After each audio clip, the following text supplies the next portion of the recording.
लोग पूछते हैं बीजेपी को वोट क्यों नहीं देना चाहिए।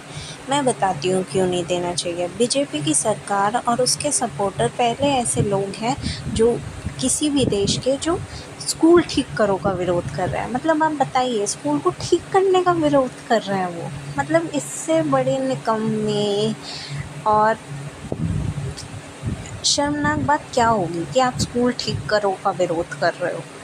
मतलब क्या बोल सकते हैं आप इसके बारे में। दूसरा पॉइंट, 850 करोड़ वो फॉरेन ट्रिप पे पिछले साल खर्च हुए हैं और उससे मिला क्या है? कुछ भी नहीं मिला। कभी कोई इतने खर्च करता है?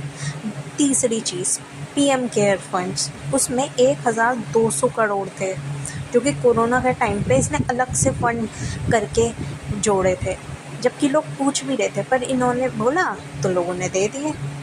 चौथी बात, जंगल, ऋषिकेश के जंगल तो काटे ही थे, उससे पहले अरावली, मैंग्रोव्स मुंबई के और देवदास, पर इनका पेट भरा नहीं। ऋषिकेश में जो प्रोटेस्ट हुआ था, अब ये काजीरंगा के भी काट रहे हैं जो कि इको सेंसिटिव एरिया है। मतलब कौन ऐसे ऑर्डर देता है, मुझे तो समझ ही नहीं आता है।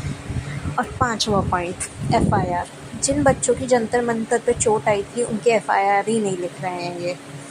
एफआईआर जो कि एक बेसिक राइट होता है किसी भी पर्सन का, वो ही नहीं ले रहे हैं। मतलब पैलेट गन की रिपोर्ट्स तक छुपाई गई थी, वो तो 2 रिपोर्ट सामने आ गई कि 10 पेशेंट थे, अभी भी 2 की बच रही है, एम्स की और एक और दिल्ली के हॉस्पिटल की।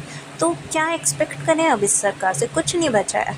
और आखिरी पॉइंट और सबसे ख़तरनाक पॉइंट, डिलिमिटेशन बिल, जिससे कि ये लोग पावर में आ जाएंगे। ये लोकसभा की सीट्स बढ़ाना चाहते हैं। अगर आप सोचो, लोकसभा की सीट अगर 1000 करती है और राज्यसभा की सिर्फ 250 है, तो पहले अगर आपने लोकसभा की बढ़ा दी इतनी, तो कौन रोक लेगा इनको कॉन्स्टिट्यूशन चेंज करने से? कोई रोक ही नहीं पाएगा। साफ सीधी सी बात है। तो ये होना ही नहीं चाहिए, इसलिए अब बीजेपी को वोट नहीं दे सकते हैं।